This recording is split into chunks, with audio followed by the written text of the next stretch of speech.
प्यारे विद्यार्थियों, आज के वीडियो लेक्चर में हम लोग क्लासिफिकेशन ऑफ ड्रग्स को कवर करेंगे। पिछले वीडियो लेक्चर में हम लोग ड्रग्स या मेडिसिन क्या है, कीमोथेरेपी क्या है और क्लासिफिकेशन ऑफ ड्रग्स में एंटासिड को कवर किए थे, जो बोर्ड के एग्जाम के दृष्टिकोण से बड़ा ही महत्वपूर्ण था। तो मुझे आशा ही नहीं, पूर्ण विश्वास है कि उन तथ्यों को आप सही ढंग से समझ चुके होंगे। तो चलिए आज हम लोग एक बहुत ही महत्वपूर्ण, बहुत ही प्यारा औषधि का अध्ययन करते हैं, जिसको हम लोग एंटीसेप्टिक्स के नाम से जानते हैं। इसको हिंदी में सड़न रोकने की औषधि या सड़न रोकने की दवा के नाम से जानते हैं। इसी को हिंदी में रोगाणुरोधक या प्रतिरोधी कहा जाता है। इसका प्रयोग त्वचा, रोगग्रस्त त्वचा, घाव, कटे फटे पर लगाया जाता है। अब प्रश्न उठता है कि यह है क्या।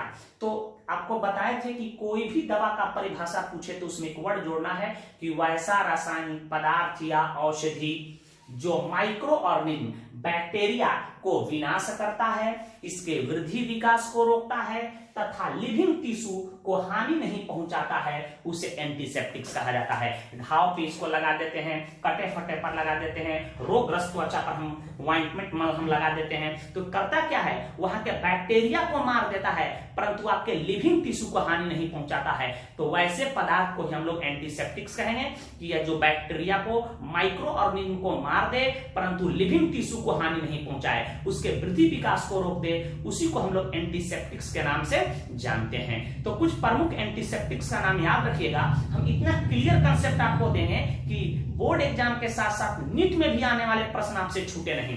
तो एग्जांपल पूछे तो आप दीजिएगा सोफ्रामाइसिन या ऑइंटमेंट मलहम के रूप में भी आता है। सोफ्रामाइसिन बहुत ही महत्वपूर्ण एंटीसेप्टिक्स है, सोफ्रामाइसिन, फ्यूरासिन। और यह याद रखिएगा सोफ्रामाइसिन कम से कम एग्जाम में। और सैलॉल का नाम सुने हैं, इसी को फिनाइल सैलिसाइलेट कहा जाता है। कई बार मेडिकल के एग्जाम में पूछा कि इसका प्रयोग कहां होता है, इंटेस्टाइनल एंटीसेप्टिक्स के रूप में इसका प्रयोग होता है। और फिनाइल सैलिसाइलेट की स्ट्रक्चर आपको पता है तो आप बना भी देते हैं, कई बार स्ट्रक्चर भी पूछा जा चुका है। सैलिसाइलिक एसिड का स्ट्रक्चर यही बनता है, यही सैलिसाइलिक एसिड है, आपको पता है। और इसके H को हटाकर यदि मैं यहाँ फिनाइल ग्रुप को जोड़ दूं तो इसी को कहते हैं हम लोग फिनाइल सैलिसाइलेट। यहाँ बेंजीन रिंग भी बना सकते हो या C6H6 भी लिख सकते हो। फिनाइल सैलिसाइलेट बड़ा ही महत्वपूर्ण इंटेस्टाइनल एंटीसेप्टिक्स है। कई बार ये भी प्रश्न पूछा है, सैलॉल है एक एंटीसेप्टिक्स है, एंटीपायरेटिक है या एंटीबायोटिक है, तो आपका उत्तर होगा कि यह एंटीसेप्टिक्स है। आयोडोफॉर्म का नाम सुने ही होंगे, CHI3, परंतु इसका प्रयोग इसके दुर्गंध के कारण बहुत कम हो रहा है। इथाइल अल्कोहल C2H5 इसका प्रयोग हॉस्पिटल एंटीसेप्टिक्स के रूप में होता है। आप देखे होंगे कि सुई देने के लिए इथाइल अल्कोहल होता है, रूई में लगा के और फिर आपको सुई देता है। फिर या डिवाइस जो होते हैं ऑपरेशन थिएटर में, उसको वॉश करने के लिए भी इथाइल अल्कोहल का प्रयोग किया जाता है। तो कम से कम सोफ्रामाइसिन और सैलॉल आपके जेहन में हो, याद रखना चाहिए। उसके बाद एक महत्वपूर्ण एंटीसेप्टिक्स है जिसको कहते हैं एमाइल मेटाक्रिसॉल। इसका आयु पैटर्न बनेगा 5-मिथाइल 2-पेंटाइल फिनॉल। यहाँ नॉर्मल पेंटाइल ग्रुप जुड़ा होता है, इसका स्ट्रक्चर बना सकते हैं। इस एंटीसेप्टिक्स का प्रयोग माउथ वॉश, गार्गल करने के लिए, थ्रोट में इंफेक्शन हो जाता है गला में तो इसको गार्गल करने के लिए, गलाला करने के लिए इसका प्रयोग किया जाता है। तो कम से कम इसको भी याद रखिएगा। और एक है डिटॉल, बड़ा ही प्यारा, हमेशा इसका उपयोग आप अपने घर में देखे होंगे। डिटॉल क्या है, ध्यान दीजिए, यह दो केमिकल क्लोरोजाइलिनॉल, यही क्लोरोजाइलिनॉल का स्ट्रक्चर है। क्लोरोजाइलिनॉल और अल्फा टार्पिनॉल दो रासायनिक पदार्थों को किसी उपयुक्त विलायक में मिला दिया जाता है तो उसी को डिटॉल कहा जाता है। तो कई बार बोर्ड एग्जाम में ऐसे प्रश्न पूछे जाते हैं कि डिटॉल क्या है, इसका संघटक लिखें। तो आप लिखिए कि डिटॉल एक प्रकार का एंटीसेप्टिक्स है। क्लोरोजाइलिनॉल तथा अल्फा टार्पिनॉल को किसी उपयुक्त विलायक में मिलाकर इसे बनाया जाता है, संघटक भी हो गया। एक है बाइथियोनॉल। बाइथियोनॉल इसका प्रयोग सोप में, साबुन के निर्माण में एंटीसेप्टिक्स के रूप में किया जाता है। इसका भी स्ट्रक्चर याद रखिएगा जेहन में। कई बार स्ट्रक्चर भी देता है नीट आदि के एग्जाम में कि बाइथियोनॉल का स्ट्रक्चर आप निम्न में से कौन सही है। देखिए, दो बेंजीन रिंग सल्फर से कनेक्टेड आता है, इसके अर्थो पोजीशन पर OH, दोनों बेंजीन रिंग के अर्थो पोजीशन पर आप OH जोड़ दीजिएगा। और यहाँ क्लोरीन यहां क्लोरीन, यहां क्लोरीन, यह बाइथियोनॉल है। इसका प्रयोग याद रखिएगा कहां करते हैं? सोप में। किसमें करते हैं बेटा? सोप। सोप माने होता है साबुन। साबुन में जो एंटीसेप्टिक्स हम लोग यूज करते हैं वह क्या है? बाइथियोनॉल है। एक होता है टिंचर आयोडीन, उसको भी याद रखिएगा, बड़ा ही महत्वपूर्ण है। टिंचर आयोडीन से भी प्रश्न पूछे गए हैं बोर्ड एग्जाम में, तो इसको हम मिटा रहे हैं। इसे याद रखिएगा, tincture iodine.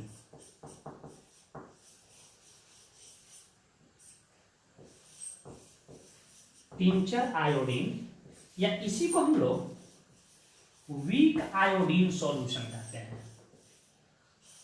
Week iodine solution कहते हैं। यह होता क्या है दरअसल में? 2 से 3% आयोडीन सॉल्यूशन होता है इन अल्कोहल। अल्कोहल में इथेनॉल होता है एंड वाटर।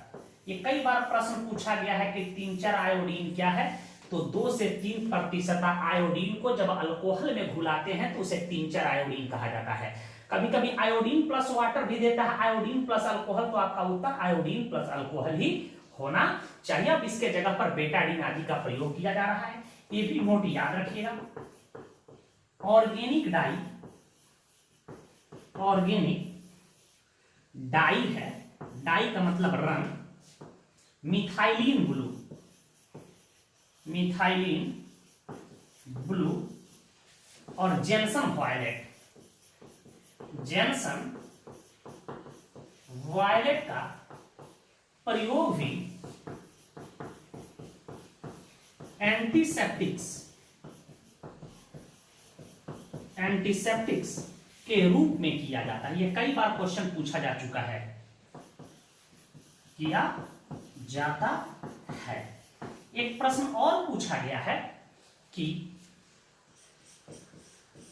ऑक्सीडाइजिंग एजेंट का कुछ नाम बताइए जिसका प्रयोग हम लोग एंटीसेप्टिक्स के रूप में करते हैं। तो याद रखिएगा, oxidising agent KMnO4, potassium permanganate के सॉल्यूशन। ये डार्क पर्पल कलर का होता है, इतना पर्पल कलर का होता है कि ऑलमोस्ट ब्लैक दिखाई देता है। वैसे आपको T block, D block element में पढ़ना है पोटेशियम परमैंगनेट बनाने की विधि, इसका उपयोग, इसकी chemical physical property. Oxidising agent KMnO4, H2O2, इसको कहते हैं हाइड्रोजन परऑक्साइड। याद रखिएगा, इसमें ऑक्सीजन की ऑक्सीडेशन स्टेट -1 होता है, परऑक्साइड लिंकेज है, या पर हाइड्रोल के नाम से लिखता है, पर हाइड्रोल। H2O2 का प्रयोग एंटीसेप्टिक्स के रूप में किया जाता है, एंटीसेप्टिक्स के रूप में किया जाता है। तो कोई पूछे कि एक ऑक्सीडाइजिंग एजेंट का नाम बताओ जिसका प्रयोग ऑक्सीडाइजिंग एजेंट के रूप में किया जाता है, तो आप जवाब दीजिएगा पोटेशियम परमैंगनेट या H2O2, हाइड्रोजन परऑक्साइड या पर हाइड्रोल के नाम से दिखता है। मुंह, दांत, कान आदि को साफ करने के लिए इसका प्रयोग किया जाता है। देखिए अभी कोरोना का प्रभाव चल रहा है बेटा, अभी हाथ हम लोग सैनिटाइज करने के लिए, हाथ के कीटाणुओं को मारने के लिए हम लोग सैनिटाइजर, विभिन्न प्रकार के अलग अलग कंपनियां सैनिटाइजर बनाई है, तो उसमें मुख्य रूप से अल्कोहल होता है, इथाइल अल्कोहल, बहुत ही इथाइल अल्कोहल और आइसोप्रोपाइल अल्कोहल, आइसोप्रोपाइल अल्कोहल, और उसमें कुछ सेंट आदि को मिला दिया जाता है और भी पदार्थों को मिलाया जाता है। ये 2 अल्कोहलों के मिक्सचर का प्रयोग हम लोग हैंड सैनिटाइजर के तौर पे करते हैं। 60 से लेकर 75% अल्कोहल के जो मिश्रण होते हैं वह कीटाणुओं को मार देते हैं, ठीक है। इसका प्रयोग हम लोग हैंड सैनिटाइजर के रूप में करते हैं, तो इसे याद रखिएगा। टिंचर आयोडीन कोई पूछे क्या है, तो 2 से 3% आयोडीन का सॉल्यूशन है अल्कोहल में। Organic dye, gentian violet, methylene blue का हम लोग प्रयोग कहां करते हैं? एंटीसेप्टिक्स के रूप में। Oxidising agent potassium permanganate, H2O2 का प्रयोग एंटीसेप्टिक्स के तौर पे करते हैं। इथाइल अल्कोहल, आइसोप्रोपाइल अल्कोहल के मिश्रण का प्रयोग हम लोग हैंड सैनिटाइजर के तौर पे करते हैं, इसे नोट करें। ये दो एनसीईआरटी के प्रश्न है, हमने इसका उत्तर लिख दिया है। कोई पूछे कि डिटॉल क्या है, इसका संघटक लिखें, आप भी लिख सकते हैं कि डिटॉल एक एंटीसेप्टिक्स है।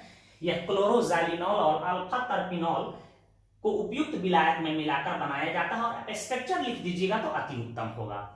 यह आपका उत्तर 2 अंकों का मिल जाएगा, बिल्कुल 2 अंक निश्चित रूप से आपको मिलेंगे।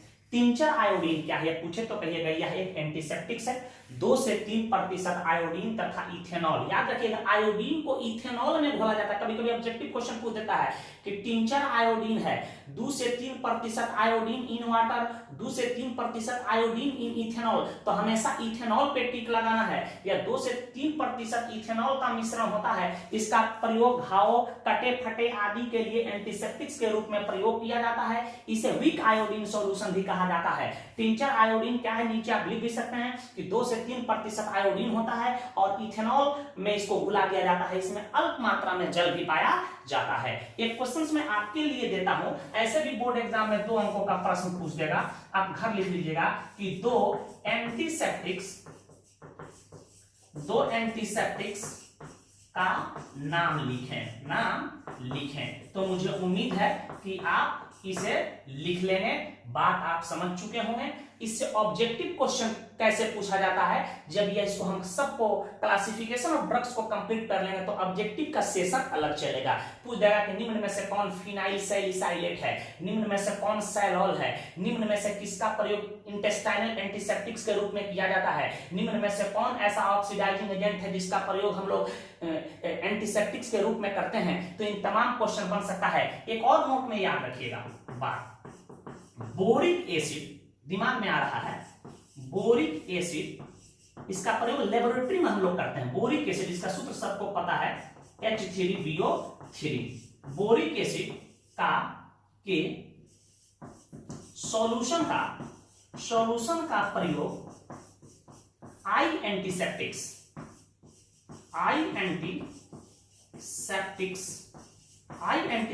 के रूप में किया जाता है। एंटीसेप्टिक्स के रूप में किया जाता है। लेबोरेटरी में बोरिक एसिड रहता है, आंख में कुछ पड़ जाए, आंख पर पराने लगे, आंख में कुछ हो जाता है, तुरंत बोरिक एसिड के डाइल्यूट सॉल्यूशन बना के आंख में 2-4 बूंद हम लोग डाल देते हैं। तो बोरिक एसिड H3BO3, या इसी को आप ऐसे लिख सकते हैं BOH का होल थ्राइस, ऐसे भी लिख सकते हो। इसका प्रयोग हम लोग, इसके डाइल्यूट सॉल्यूशन के प्रयोग हम लोग कहां करते हैं, आई एंटीसेप्टिक्स के रूप में। तो इसके कैसे सॉल्यूशन को, डाइल्यूट सॉल्यूशन को यहां जोड़ दीजिएगा, बोरिक एसिड के डाइल्यूट सॉल्यूशन का प्रयोग हम लोग आई एंटीसेप्टिक्स के रूप में करते हैं। तो इसे नोट कर लें, बहुत ही महत्वपूर्ण है, हम लोग नया चीज सीखेंगे।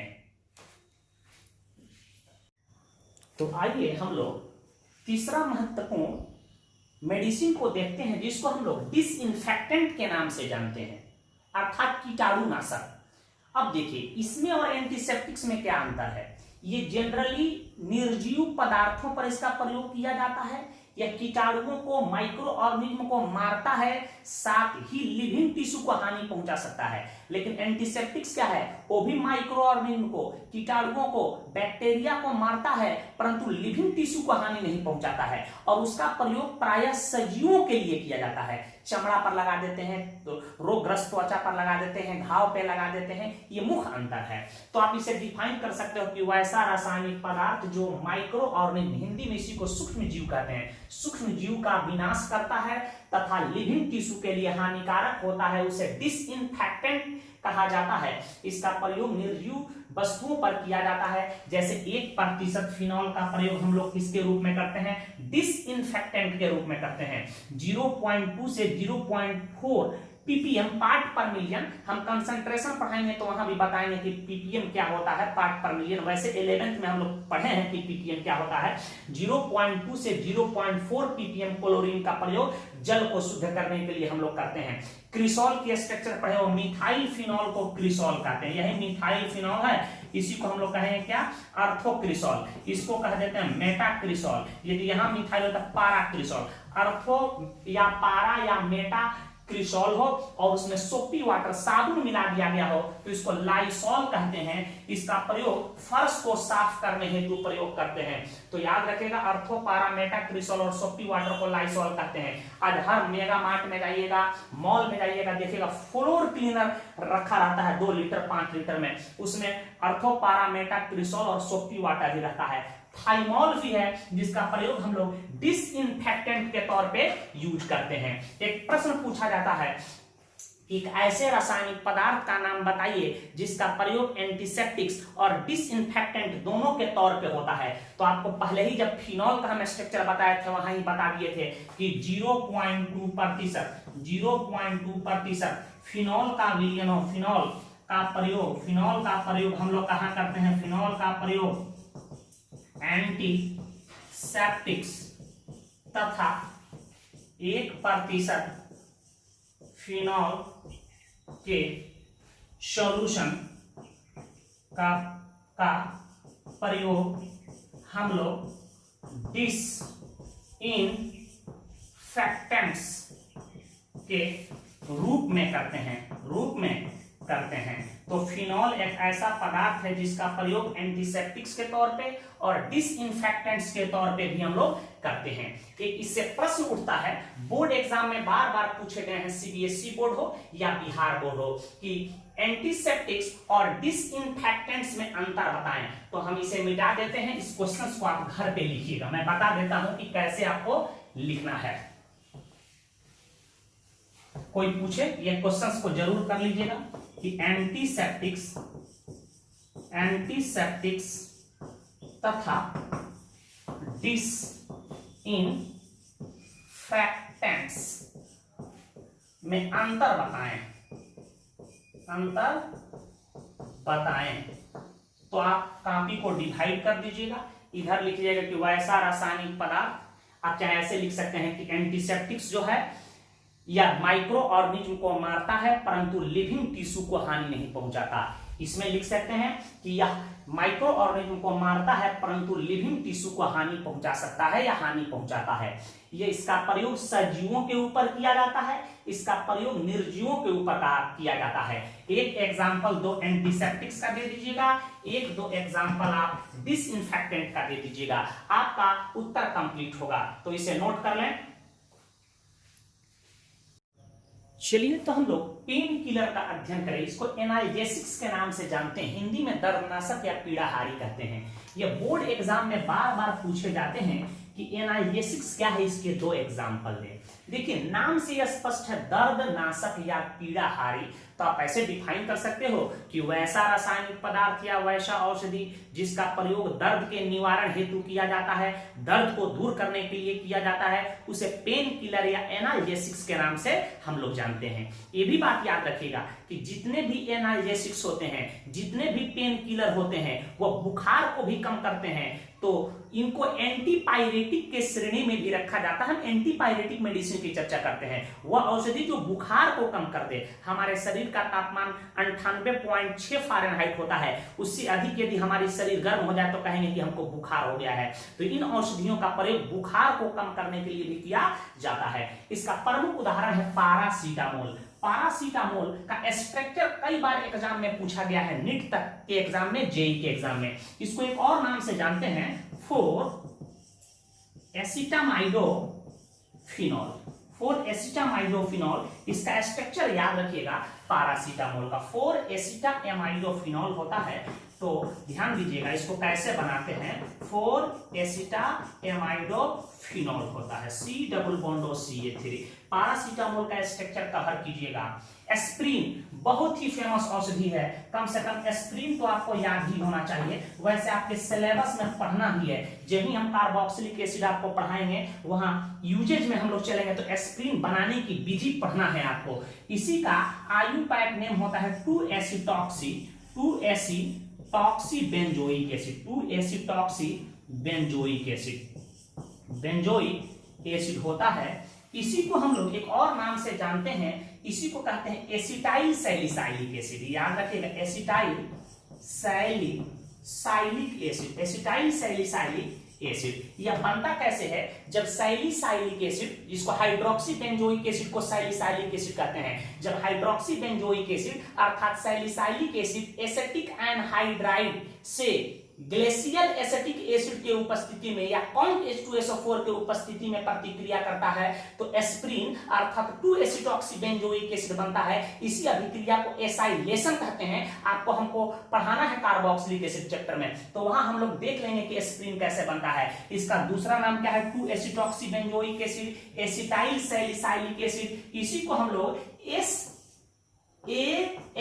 के नाम से भी जानते हैं। याद रखिएगा, यह बहुत ही महत्वपूर्ण दर्दनाशक औषधि है। हार्ट अटैक से उत्पन्न दर्द को शांत करने के लिए भी एस्प्रिन का प्रयोग करते हैं, क्योंकि यह ब्लड क्लॉट, खून का थक्का नहीं जमाता और यह सूजन को भी कम करता है। इस सब को हम नोट में लिखवा रहे हैं, परंतु लीवर पर इसका बुरा प्रभाव पड़ता है और यह कम घुलनशील होता है। इसके स्थान पर एस्प्रिन के कैल्शियम और सोडियम साल्ट का प्रयोग किया जाए तो उसका दुष्प्रभाव कम पड़ेगा और वह ज्यादा घुलनशील होते हैं। सारी तमाम बातों को हम लिखवा, इसके स्ट्रक्चर याद रखिएगा, आपको कई बार बता चुके हैं।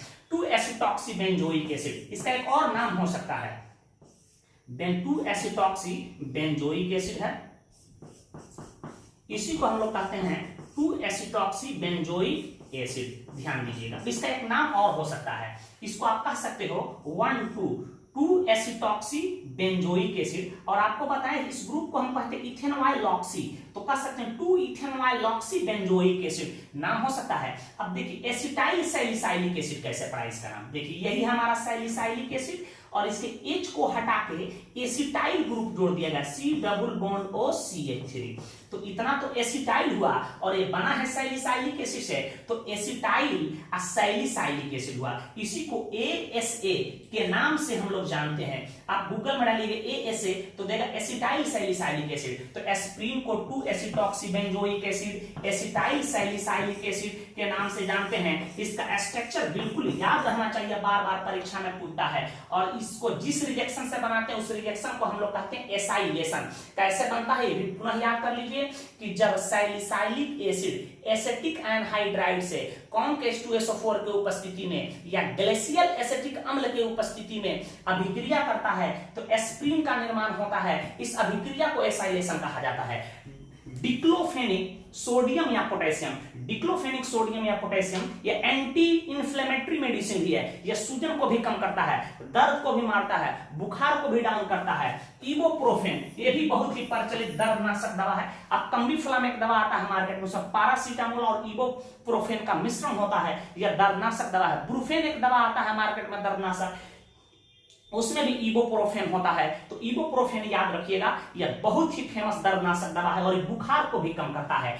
एनाल्जिन है, मॉर्फिन है, यह भी दर्दनाशक दवा है। यह मॉर्फिन एक नशीला पदार्थ भी, इसको लेने का लत लग जाता है। तो दर्दनाशक दवाओं को अभी हम दो वर्गों में बांटेंगे, नार्कोटिक्स एंड नॉन नार्कोटिक्स, निद्राकारी और अनिद्राकारी। तो पहले इतना बात नोट कीजिए, पैरासीटामोल और एस्प्रिन निश्चित रूप से आपको याद होना चाहिए। तो इसको नोट में हम एक बात आपको लिखवा भी देते हैं, याद रखिएगा।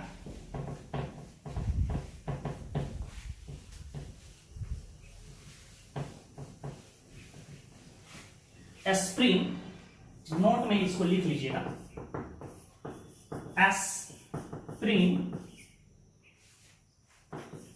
ब्लड क्लॉट, खून का थक्का जमना होता है, blood clot. Aspirin blood clot नहीं करता है, ब्रैकेट को हटा दीजिए, नहीं करता है, इसलिए इसका प्रयोग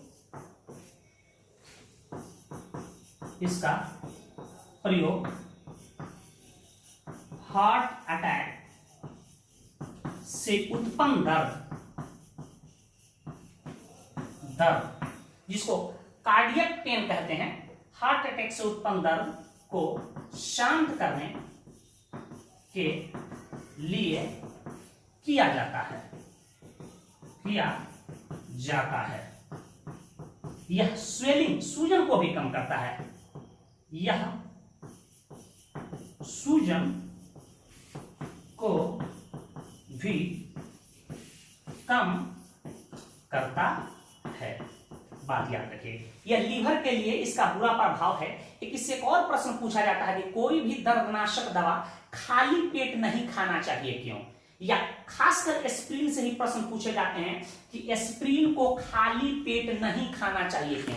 जब भी हम लोग खाली पेट एस्प्रिन को लेंगे, हमारे पेट में पानी रहता है, यह जल के उपस्थिति में हाइड्रोलाइज होकर सैलिसाइलिक अम्ल बना लेता है, जिसके कारण हमें हाइपर एसिडिटी, अल्सर होने की शिकायत हो जाती है। कभी कभी पेट में रक्त स्राव होने लगता है, तो इसका एक बुरा प्रभाव है। ये क्वेश्चंस को मैं लिखवा रहा हूं। दूसरी बात, यह लीवर के लिए हानिकारक होता है, इसका ज्यादा प्रयोग करेंगे तो लीवर पर इसका बहुत बुरा प्रभाव पड़ता है। इसके जगह पर यदि इसके एस्प्रिन के कैल्शियम और सोडियम साल्ट का प्रयोग किया जाए तो उसका बुरा प्रभाव कम है और वे ज्यादा घुलनशील भी होते हैं। तो इसे पहले नोट करें, उस क्वेश्चंस को हम लिखवा रहे हैं। इस प्रश्न को आप घर लिख लीजिएगा कि एनाल्जेसिक से क्या समझते हैं। दो उदाहरण दें, बोर्ड में ऐसे ही डायरेक्ट क्वेश्चन पूछे जाते हैं। दूसरा प्रश्न इससे पूछा जाता है कि एस्प्रिन का प्रयोग खाली पेट नहीं करना चाहिए, क्यों?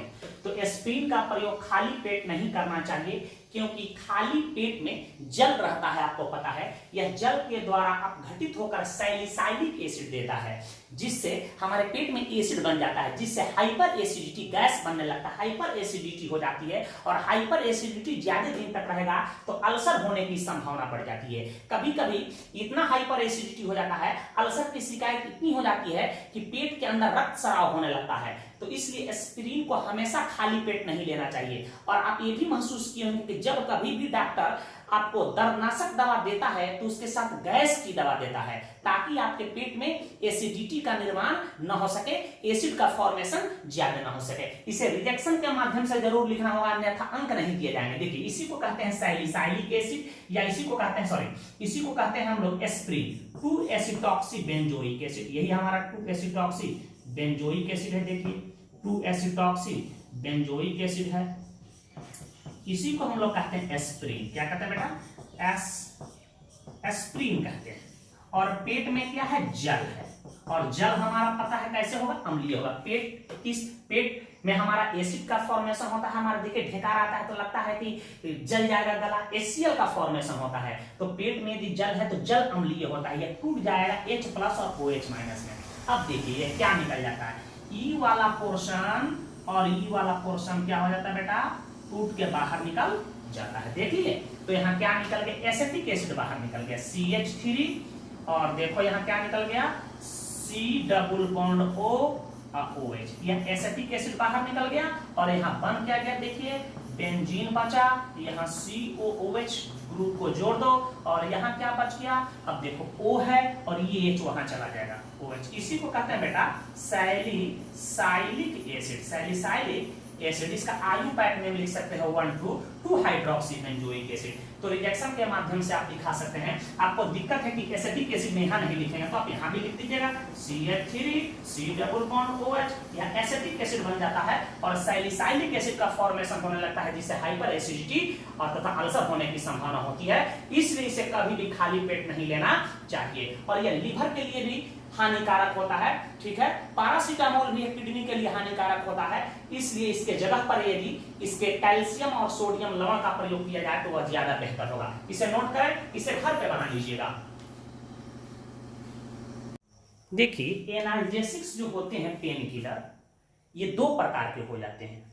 एक को कहते हैं नारकोटिक, इस नाम से यह स्पष्ट है निद्राकारी, अर्थात यह दर्द को तो ठीक करेगा, इसको लेने से निद्रा, बेहोशी, नशा उत्पन्न होता है और इसको लेने का लत लग जाता है। ये अधिकांश जो होते हैं नारकोटिक्स, वो ओपियम पप्पी अफीम से प्राप्त होता है, इसलिए इसे ओपिएट्स कहा जाता है। और घर में जो मसाला होता है पोस्ता दाना, उसी को आप बो दीजिएगा तो अफीम का पौधा बनता है, परंतु यह बोना अपराध है। गवर्नमेंट के बिना परमिशन का आप नहीं बो सकते हैं। इसी से मॉर्फिन बना लिया जाता है। मॉर्फिन का डेरिवेटिव्स हीरोइन होता है, कोडीन होता है, मैरीजुना जिसको गांजा कहते हैं। देखिए, साधु बाबा गांजा मार लेते हैं, जाड़ा के दिनों में नंगे रहते हैं, उनको कोई ठंडा उंडा नहीं लगता, उनके देह में कोई दर्द नहीं होता है। तो याद रखिएगा, इन दर्दनाशक दवाओं का प्रयोग डॉक्टर के सुपरविजन में ही हम लोग यूज करते हैं। डॉक्टर का के बिना यह मिल भी नहीं सकता है। वैसे ब्लैक धंधा होता है, वो अलग चीज है। इसका प्रयोग कार्डिक पेन, बेबी बर्थ के समय डॉक्टर के डोज के मुताबिक डॉक्टर के सुपरविजन में लिया जा सकता है। दूसरी चीज होता है नॉन नार्कोटिक, अनिद्राकारी, या नशा बेहोशी, निद्रा उत्पन्न नहीं करता है और दर्द को ठीक करता है। इसके अंतर्गत आने वाले जो दवा होते हैं वह लत युक्त नहीं होता है, अर्थात लत रहित होता है। इसको लेने का इंसान को लत नहीं लगता है। इसमें पैरासीटामोल हो सकता है, एस्प्रिन हो सकता है, डिक्लोफेनिक, सोडियम पोटेशियम हो सकता है, इबुप्रोफेन हो सकता है। इन आदि दवाओं को हम लोग नॉन नार्कोटिक कहते हैं, इसको नार्कोटिक कहते हैं। तो इसे नोट कर लें। चलिए हम लोग एक महत्वपूर्ण औषधि एंटीपायरेटिक्स का अध्ययन कर लें, जिसको हिंदी में ज्वरनाशक के नाम से जाना जाता है, जो बुखार को कम कर दे, अर्थात हमारे शरीर के उच्च तापमान को कम कर दे, बुखार को खत्म कर दे, उसी को हम लोग एंटीपायरेटिक्स के नाम से जानते हैं। तो आप आसानी से डिफाइन कर सकते हो कि सर वैसा औषधि या रासायनिक पदार्थ जो शरीर के उच्च तापमान अर्थात बुखार को कम करता है या बुखार को खत्म करता है, उसे एंटीपायरेटिक्स कहा जाता है। जितने भी पेन किलर होते हैं, एनाल्जेसिक्स होते हैं, वे एंटीपायरेटिक्स का भी काम करते हैं। एक और चीज जानकारी की याद रखिएगा, मनुष्य के शरीर का तापमान, जिसको बॉडी टेम्परेचर कहते हैं, होता कितना है फारेनहाइट में, आपको पता है 98.6 फारेनहाइट होता है, या इसी को हम लोग 37 डिग्री सेल्सियस कर सकते हैं, और इसी को 310.15 केल्विन यह स्वस्थ मनुष्य के शरीर का तापमान होता है। इससे अधिक शरीर का तापमान हो जाए तो कहेंगे कि मनुष्य को बुखार है। और बुखार क्या है, एक इंडिकेटर है हमारे शरीर का, यह बताता है कि आपके शरीर में कुछ दूसरा फंक्शन हो रहा है। तो जब कभी भी कोई बीमारी होने वाला होता है या आपके शरीर में कोई चेंजिंग होती है, पैथोजेन का अटैक होता है, तो यह आपको बुखार हो जाता है। और बुखार को कम करने के लिए जितने भी हम लोग औषधि इस्तेमाल करते हैं वे एनाल्जेसिक्स भी होते हैं, अर्थात पेन किलर होते हैं। सबसे अधिक प्रयोग होने वाला एंटीपायरेटिक है पैरासीटामोल, याद रखिएगा।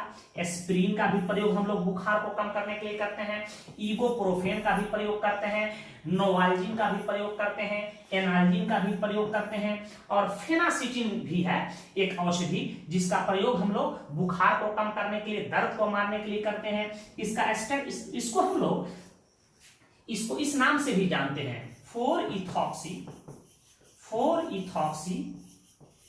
एसिटानिलाइड। 4-इथॉक्सी एसिटानिलाइड, इसके स्ट्रक्चर याद रखिए, कभी जेई में या नीट के एग्जाम में पूछ देता। 4-इथॉक्सी एसिटानिलाइड कहते हैं, एन फिनाइल एसिटामाइड को कहते हैं, हम लोग पढ़े हैं एसिटानिलाइड। तो इस पर 4-इथॉक्सी ग्रुप को जोड़ देते हैं और यही एसिटानिलाइड है। एसिटानिलाइड है, NH है, C डबल बॉन्ड O है, CH3 है। इसी को कहते हैं 4-इथॉक्सी, 4 पे इथॉक्सी है और ये नहीं रहता तो इसी को कहते हैं एन फिनाइल इथेनामाइड को कहते हैं एसिटानिलाइड। तो इसका नाम हो जाएगा क्या, 4-इथॉक्सी एसिटानिलाइड। इसी को मेथासिटिन कहते हैं, याद रखिएगा। इसका आयुर्वेदिक नेम होता है 4-मिथॉक्सी एसिटानिलाइड। 4-मिथॉक्सी एसिटानिलाइड। इसका स्ट्रक्चर ऐसे बनाया जा सकता है, स्ट्रक्चर एग्जाम में नहीं पूछे जाते हैं, खासकर पैरासीटामोल, एस्प्रिन के स्ट्रक्चर निश्चित रूप से एग्जाम में पूछे जाते हैं, तो कम से कम ये दोनों याद होना चाहिए आपको। इसी को कहेंगे मिथॉक्सी ग्रुप जोड़ दो और यहाँ NH जोड़ दो, यहाँ CO जोड़ दो, यहाँ CH3 जोड़ दो। इसी को हम लोग कहते हैं मेथासिटिन। इसका भी प्रयोग हम लोग बुखार को मारने के लिए कम करते हैं। एक बात याद रखिएगा, एक दवा है नेप्रोजेन और सेरिडॉन का नाम सुने होंगे, सेरिडॉन, ये भी दर्दनाशक दवा है जिसका प्रयोग सर दर्द, बदन दर्द और बुखार में भी हम लोग इसका प्रयोग कर सकते हैं। तो कोई पूछे एंटीपायरेटिक क्या है तो डिफिनीशन आप लिख दीजिएगा और 1 से 2 एग्जांपल जैसे पैरासीटामोल, एस्प्रिन, इबुप्रोफेन आप एग्जाम में लिख दीजिएगा। तो ये सब एंटीपायरेटिक्स भी हैं और एनाल्जेसिक्स का भी काम करते हैं। नेप्रोजेन सेरिडॉन दर्दनाशक दवा है, बुखार में भी इसका प्रयोग होता है, तो इसे नोट करें। चलिए तो एक और महत्वपूर्ण औषधि देख लेते हैं जिसको एंटीहिस्टामाइन्स कहते हैं। इसी को एंटी एलर्जिक ड्रग्स या एंटी एलर्जिक मेडिसिन कहते हैं। देखिए, हम लोग धूप में जाते हैं, धूल लग जाता है, या कोई सब्जी या फल फ्रूट मछली खा लेते हैं तो देह में चुनचुन्नी होने लगता है, देह में चकत्ता होने लगता है, नाक से सीजिंग होने लगता है, नाक से पानी गिरने लगता है, छींक आने लगता है। तो कह सकते हैं कि उन पदार्थों के कारण आपके शरीर में एलर्जिक रिजेक्शन हो रहे हैं और जिस पदार्थों के कारण शरीर में एलर्जिक रिजेक्शन होता है उस पदार्थ को हम लोग हिस्टामाइंस कहते हैं। जैसे हम भिंडी का सब्जी खा रहे हैं और हमारे देह में चुनचुन्नी होने लग रही है तो कह सकते हैं कि भिंडी मेरे शरीर के लिए हिस्टामाइंस है। मछली खाने के बाद आपके देह में चपटा चपटा हो जा रहा है तो मछली आपके लिए हिस्टामाइंस है। तो आप कोई पूछे कि एंटी हिस्टामाइंस कौन सी औषधि है तो कहना कि वैसा औषधि या वैसा रासायनिक पदार्थ जो शरीर में होने वाले एलर्जिक रिजेक्शन को रोकता है अर्थात हिस्टामाइंस के प्रभाव को निष्क्रिय कर देता है, उसे एंटी हिस्टामाइंस के नाम से जाना जाता है। एक बहुत ही महत्वपूर्ण औषधि है। इसका नाम आप हमेशा सुनते होंगे गांव देहात में भी, फिनरामाइन माइलिएट। फिनरामाइन माइलिएट जिसको हम लोग एविल के नाम से भी जानते हैं, बड़ा ही प्रचलित दवा है। कोई दवा खा लेते हैं रिजेक्शन भी कर जाता है तो हम लोग कहते हैं कि लाओ इसको एविल दे दो। एक और औषधि है, यह निश्चित रूप से आपको याद होना चाहिए, फिनरामाइन माइलिएट। कफ सिरप में भी डाला जाता है, छींक आता है तब भी दिया जाता है आपको। ब्रोमफिनरामाइन, यह क्लोरफिनरामाइन है जिसको जिट के नाम से भी जाना जाता है। टर्फेनाडीन, इसको सिल्डेन के नाम से भी जाना जाता है। देह में चुनचुन्नी हो जाए, दांत खाद खुजली हो जाए तब में भी इसका इस्तेमाल किया जाता है। लेवोसेट्रिन, आज धड़ल्ले से यह दवा चल रहा है, खांसी में भी चलता है, छींक हो आ रहा है तब भी चलता है, देह में चुनचुन्नी हो जाता है तब भी लेवोसेट्रिन का प्रयोग सेटगिन के नाम से मार्केट में बिक रहा है। और एक दवा है डाइफिनाइल हाइड्रामिन, यह बेनाड्रिल के नाम से बिकता है। तो ये सब एंटी हिस्टामाइंस है, एंटी एलर्जिक ड्रग्स है। तो कम से कम इसमें से 2-3 आपको याद होना चाहिए, फिनरामाइन माइलिएट और कम से कम टर्फेनाडीन याद होना चाहिए जो बार बार एग्जाम में पूछा जाता है। लेवोसेट्रिन भी आपको याद होना चाहिए। तो इन दवाओं को आप नोट कर लें। अंग्रेजी में ही दवा का नाम लिखना है, घर पे 1-2 बार लिख दीजिएगा, स्पेलिंग मिस्टेक नहीं हो, ठीक है। इंग्लिश में दवा का नाम लिखना है ताकि आपको कंफ्यूजन नहीं हो। बिना एग्जाम्पल का परिभाषा नहीं लिखना है। एग्जाम में पूछे कि एंटी हिस्टामाइंस क्या है तो परिभाषा लिख के जरूर 1-2 दवाओं का नाम आपको लिखना है। तो जितने फेमस दवा हैं जो आपके पाठ्य पुस्तक में पढ़ना है मैं उन्हीं का चर्चा कर रहा हूं। दवा तो बहुत सारे मार्केट में है लेकिन एग्जाम में उन्हीं दवाओं का नाम पूछा जाएगा जो आपके पाठ्य पुस्तक में दिया है, जो बड़ा ही प्रचलित है। तो इसे नोट करें आप। चलिए एक महत्वपूर्ण औषधि देख लेते हैं जो बोर्ड एग्जाम में भी पूछे जाते हैं और कंपटीशन में इसे एक ऑब्जेक्टिव क्वेश्चन पूछा जाता है। एंटी फर्टिलिटी ड्रग्स, इसी को ओरल कंट्रासेप्टिव, इसी को बर्थ कंट्रोल पिल्स कहा जाता है। नाम ही से स्पष्ट हो गया, जनसंख्या नियंत्रण के लिए जो दवा हम लोग प्रयोग करते हैं उसी को हम लोग एंटी फर्टिलिटी ड्रग्स कहते हैं। हिंदी में इसको प्रति जनन क्षमता औषध कहते हैं। तो इसको आप डिफाइन कर सकते हो कि सर वैसा रासायनिक पदार्थ या औषधि जो अनवांटेड प्रेगनेंसी को नियंत्रित करने के लिए प्रयोग किया जाता है, प्रेगनेंसी के जांच हेतु प्रयोग किया जाता है, उसे एंटी फर्टिलिटी ड्रग्स कहा जाता है। ये औषधि जो होते हैं 2 सेक्स हार्मोन का सिंथेटिक मिश्रण होता है। यह प्रोजेस्टेरोन और एस्ट्रोजन यह सेक्स हार्मोन कहलाते हैं, इसी का यह सिंथेटिक मिश्रण होता है, याद रखिएगा। इसमें एक प्रमुख दवा है माइप्रिस्टोन। इससे कई बार ऑब्जेक्टिव क्वेश्चन पूछा जाता है कि इसका प्रयोग कब करते हैं। मॉर्निंग आफ्टर पिल्स, ये क्वेश्चन पूछा जाता है। मॉर्निंग आफ्टर पिल्स इसका प्रयोग करते हैं। तो मॉर्निंग आफ्टर पिल्स किसका प्रयोग किया जाता है तो याद रखना माइप्रिस्टोन एक एंटी फर्टिलिटी ड्रग्स है जो प्रेगनेंसी को लॉस कर देता है। नोवेस्ट्रॉल यह भी एक एंटी फर्टिलिटी ड्रग्स है जो प्रेगनेंसी को लॉस करता है। माइप्रिस्टोन और नॉरएथिंड्रोन ये जो दवा है दोनों को मिला हुआ भी दवा मार्केट में बिकता है जो प्रेगनेंसी को 1 से 1.5-2 माह के प्रेगनेंसी को भी लॉस कर सकता है। लेवोनॉर्जेस्ट्रेल यह दवा मार्केट में अनवांटेड 72 या आई पिल्स के नाम से बिकता है। लगभग यह 72 घंटे प्रेगनेंसी को लॉस कर सकता है। आजकल देख रहे हैं कि कीट आ चुका है, पेशाब की 1-2 बूंद डालो यह बता देता है कि माँ के पेट में बच्चा पल रहा है कि नहीं, माँ प्रेग्नेंट है या नहीं। तो इसका क्षेत्र काफी विकसित हो चुका है, परंतु इससे अधिक आपको जानना नहीं है। तो कम से कम डेफिनेशन 1-2 दवाओं का नाम आपको याद होना चाहिए कि मॉर्निंग आफ्टर पिल्स माइप्रिस्टोन का प्रयोग करते हैं। यह क्या होता है, यह 2 सेक्स हार्मोन क्या होता है, प्रोजेस्टेरोन और एस्ट्रोजन हार्मोन का मिश्रण होता है। और कुछ दवाओं का नाम आपको याद कर लीजिएगा। यह प्रेगनेंसी को तो रोकता ही है, प्रेगनेंसी जांच हेतु भी इसका प्रयोग किया जाता है। तो इसे नोट करें। चलिए एक महत्वपूर्ण औषधि हम लोग ट्रांक्विलाइजर्स का अध्ययन करेंगे। नाम से यह स्पष्ट है, इसको हिंदी में प्रशांतक कहते हैं, अर्थात मानसिक उत्तेजना, घबराहट, बेचैनी, अवसाद, जिसको डिप्रेशन कहते हो, उसको शांत करे, उसी औषधि को हम लोग कहेंगे ट्रांक्विलाइजर्स। इसी को हम कभी कभी हाइप्नोटिक्स के नाम से पूछता है, अर्थात स्लीपिंग एजेंट, नींद लाने वाली दवा। तो कोई पूछे कि है क्या, तो आप जवाब दीजिएगा कि सर वैसा रासायनिक पदार्थ जो अनिद्रा, मानसिक तनाव, जिसको डिप्रेशन कहते हैं, हिंदी में अवसाद कहते हैं, मान लीजिए किसी से मोहब्बत कर रहे हैं, वो छोड़ के चली गई, बिजनेस किए, एक बार बिजनेस आपका डूब जाए, ठीक है, एक बार आप घर आए, आपको देख रहे हैं कि आपके पति पत्नी, आपकी बाल बच्चे मरे हुए हैं, इंसान टेंशन में आ जाता है, पगला जाता है, उत्तेजना, बेचैनी, घबराहट हो जाता है। तो इन बीमारियों के इलाज में जिस औषधि का, जिस रासायनिक पदार्थ का हम लोग प्रयोग करते हैं, उसी को ट्रांक्विलाइजर, प्रशांतक के नाम से जानते हैं। इस बहुत सारे औषधि बने हुए हैं, हम लोग उन्हीं औषधियों का चर्चा करेंगे जो आपके पाठ्य पुस्तक में दिया है। इसके लिए फेमस दवा हम लोग यूज करते हैं बारबिट्यूरिक एसिड। बारबिट्यूरिक एसिड से बने हुए दवा हो चाहे या इसके डेरिवेटिव्स हो, इनके डेरिवेटिव्स के तौर पे हम लोग ल्यूमिनल, एमाइटल, सेरोटोनिन, वेरोनल, सेपोनल, नेम्ब्यूटाल आदि दवाओं का प्रयोग करते हैं। यह नींद लाने की दवा है। जनरली इसका प्रयोग हाइप्नोटिक्स के रूप में हम लोग करते हैं, स्लीपिंग एजेंट के रूप में करते हैं। अनिद्रा, नींद नहीं आता हो, बेचैनी हो, घबराहट हो, तो इन दवाओं का प्रयोग करते हैं। एक दवा है डाइएज़ेपम। डाइएज़ेपम में वेलियम और कलम्पोज का प्रयोग करते हैं मिर्गी के रूप में। चिंता, अनिद्रा हो, शराब की लत छुड़ाना हो, तब भी इन दवाओं का प्रयोग करते हैं, लेकिन डॉक्टर के सुपरविजन में।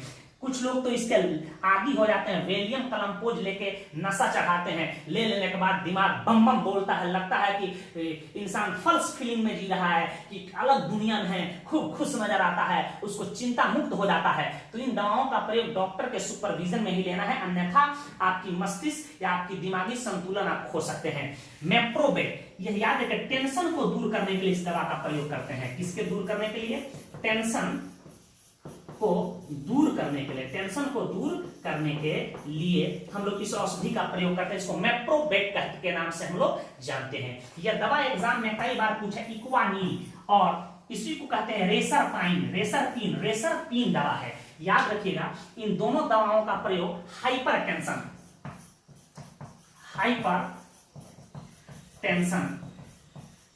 या हाई ब्लड प्रेशर,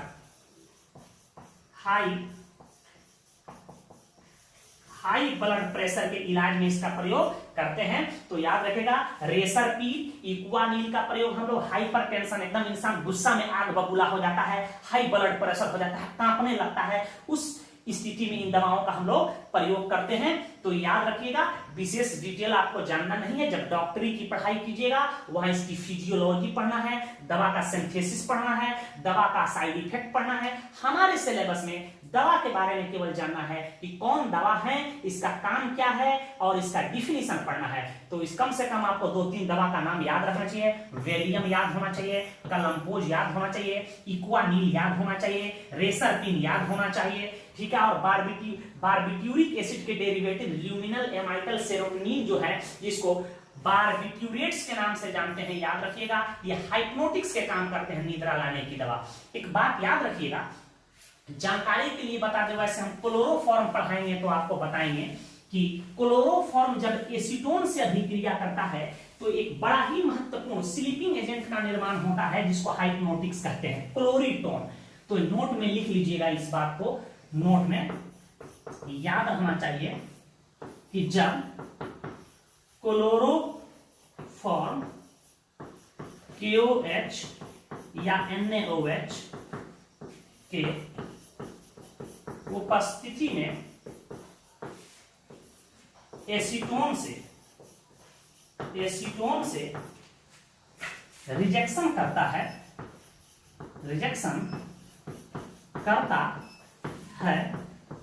तो